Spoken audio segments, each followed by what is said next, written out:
안녕하세요, 여러분. 반갑습니다. 여러분들하고 직접 만나서 많은 얘기를 나누면서 강의를 하고 싶은데 다만 영상으로 강의를 여러분들하고 만나게 돼서 좀 많이 아쉽고요.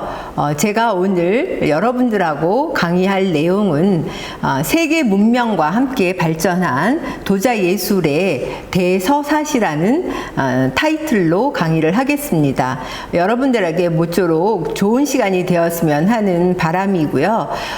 저는 저의 이름은 박경호입니다. 그리고 저는 대학과 대학원에서 도자 예술을 공부했고요. 이탈리아에서 건축장식 도예를 공부했습니다.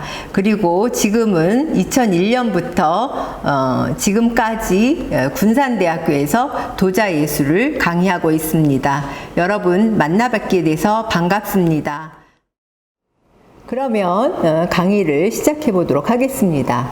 앞에 화면에 나와 있는 거는 제가 2016년도에 빛이라는 주제로 작업을 한 건축장식 도예이고요. 제가 오늘 강의할 주제는 세계 문명 속에 꽃피운 도자 예술의 대서사시라는 주제로 강의를 시작하겠는데, 여러분들에게 아주 유익한 시간이 되었으면 하는 게 제 바람입니다. 그래서 주요 내용은 일단 토기에서 시작해서 그러니까 4대 문명을 중심으로 강의를 구성해 보았고요. 그 다음에 우리나라는 빠질 수가 없겠죠. 그래서 우리나라의 그러니까 조선시대까지의 도자 예술, 그 다음에 유럽, 그 다음에 현대까지의 도자 예술품들에 대해서 감상하는 시간으로 하겠습니다. 그래서 제1강 문명의 태동과 토기의 발명, 총균세라고 하는 제럴드 다이아몬드의 책에서 보면은 인간은 횡으로 같은 영향을 주면서 발전했다라고 합니다. 그래서 그거에 근거해서 또 이런 내용들이 나와 있는데요. 그러니까 빗살무늬 토기, 인간이 가장 최초의 발명품이라고도 할 수 있는 토기들의 발전도 그러니까 우리가 옆집으로 영향을 받기가 쉽죠. 우리 옆집에서 무엇을 하는가? 이게 좀 새로운 건가? 그러면서 아마도 그 당시에 아마 스칸디나비아까지 가지는 못했을 거고, 옆에서 옆으로 전해지는 어떤 정보의 어떤 민감함에 의해서 인간이 좀 더 민감한 사람들이 발전을 하지 않았나라는 생각이 듭니다. 그래서 빗살무늬 토기도 인류의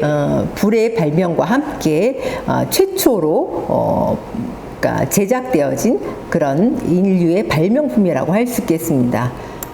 그래서 신석기 시대부터 시작이 되었는데요. 지금으로부터 한 5,000년, 6,000년에 출토되어 있는 유물들을 근거로 해서 우리가 얘기할 수가 있는데, 그 어떤 출토품들을 보면은 대체로 연대가 지금으로부터 6,000년, 5,000년 전이고, 그 시기는 이제 신석기라고 하면, 구석기는 그러니까 있는 자연물을 그대로 사용한 것이고, 신석기라고 하는 것은 그것을 가공할 수 있는 능력을 가진 그런 시기였거든요. 그러면서 인간은 불과 함께 가장 가까이 있는 흙에서 그 불과 연결된 토기가 제작되었고, 인간의 최초의 어쩌면 가공품, 그 다음에 발명품이 아니었나라는 생각이 듭니다. 그래서 그 안에 내용들이 아주 그 당시의 역사나 사고를 엿볼 수 있는 것들이 있어서 굉장히 흥미로움을 더해주는데요.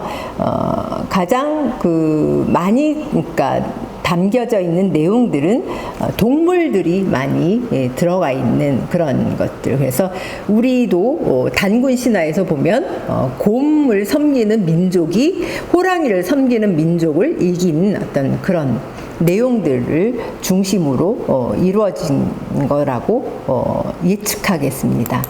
그래서 흙은 우리가 인류들이 가장 먼저 접하고 그다음에 정착 생활을 하면서 벼농사나 많은 곡물들 그다음에 우리가 먹을 수 있는 식량을 구할 수 있는 기본도 되고 불을 사용하면서 그 밑에 굳어지는 형태들 불과 만났을 때 흙이 주는 어떤 그런 강도 내지는 담을 수 있는 용도를 발견하면서 흙을 다루기 시작하면서 토기가 제작되었다라고 할 수 있겠습니다.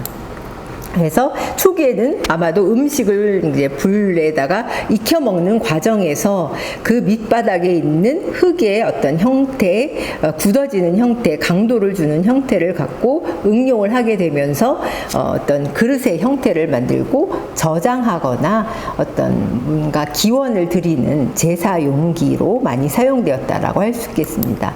그래서 우리나라 6,000년 전에 부산 영도동에 출토되어 있는 그런 그러니까 출토품들을 보면 특이하게도 이런 문양들이 그 당시에 아마 언어인 것 같아요. 그래서 언어가 없었던 시기였기 때문에 이런 문양을 통해서 뭔가 서로 소통하고 기원을 했던, 왜냐하면 그 당시에는 자연을 숭배하는 것들이 가장 강력하게 흔적이 남아있거든요. 그래서 이런 그러니까 일정한 간격의 감각을 갖고 이런 율동감을 줄 수 있는 문양을 썼고 그 다음에 어떤 용도를 위해서 이런 문양을 그러니까 모양을 만들었다라는 것들이 굉장히 흥미로운 것 같아요.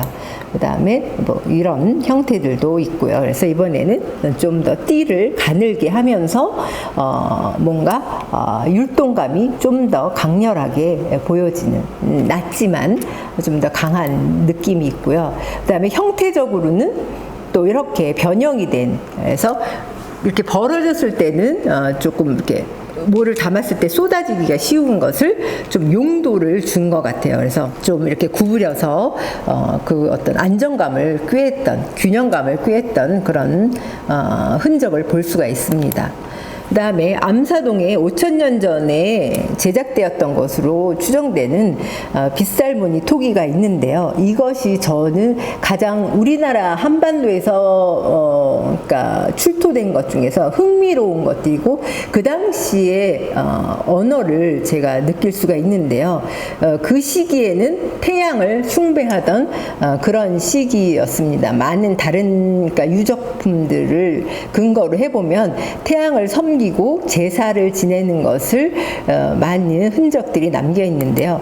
전개를 해보면 이건 태양을 담는 것, 태양을 담아서 문양화했다라는 것, 5,000년 전에 이미 태양을 도식화한 그런 우리의 문명들이 굉장히 흥미로웠던 것 같아요. 그래서 보면은 빛살, 햇빛을 그 당시에 이렇게 표현할 수 있었던 상상력, 그러니까 어쩌면 그러니까 그냥 원으로 표현할 수 있는 것들을 이렇게 도형화했던 5,000년 전에 우리 한반도의 우리 민족의 흔적, 그 다음에 조형 감각, 그런 것들이 굉장히 아름다운 것 같습니다.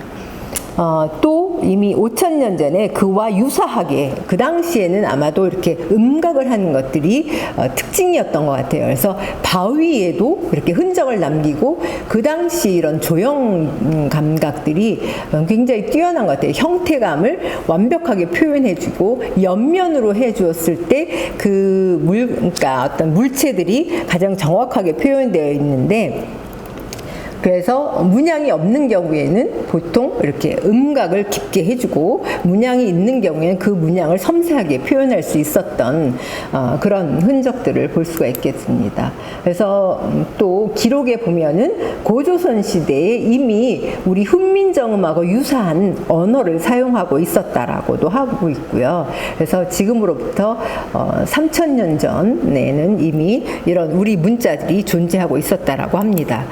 그래서 이제 청동기, 이제 토기는 이제 청동기를 발명하게 됩니다. 왜냐하면 불의 온도가 높아짐과 함께 그런 기술이 발전하면서 그 주변의 광석들의 어떤 그런 작용, 아마도 화산의 어떤 작용 이런 것들이 아마도 학습이 되면서 아주 형태감이 완벽한 이건 화살촉인데요. 굉장히 아름다운 비파형이라고 해서 악기 모양을 닮았다라고 합니다. 그런 아름다운 형태라고 할 수 있겠습니다. 그래서 이미 고조선 시대에는 조형 감각은 완벽을 기했다라고 할 수 있겠습니다. 이거는 제사를 지내기 위해서 쓰이는 방울인데요. 그래서 소리가 아마도 그 당시엔 제사 지낼 때 가장 중요한 역할을 했던 것 같고 조형적으로 균형 감각이 완벽한 형태라고 할 수 있겠습니다.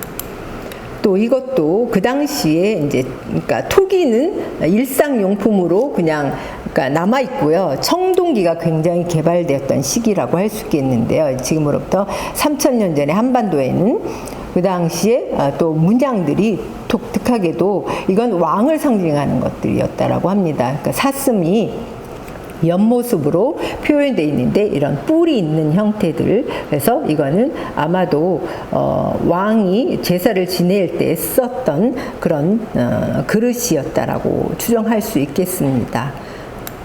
그다음에 이제 미송리 그러니까에서 출토된 고조선의 어떤 그런 출토품들을 또 엿볼 수가 있고요. 이미 손잡이의 형태를 담아내는 것들도 아주 흥미롭고요.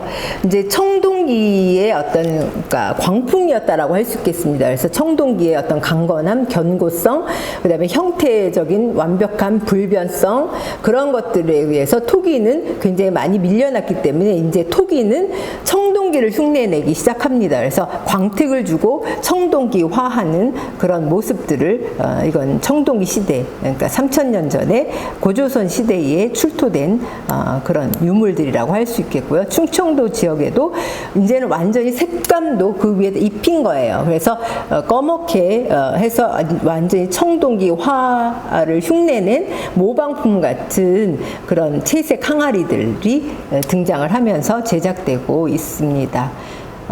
오늘 첫 번째 강의는 이것으로 마치겠습니다.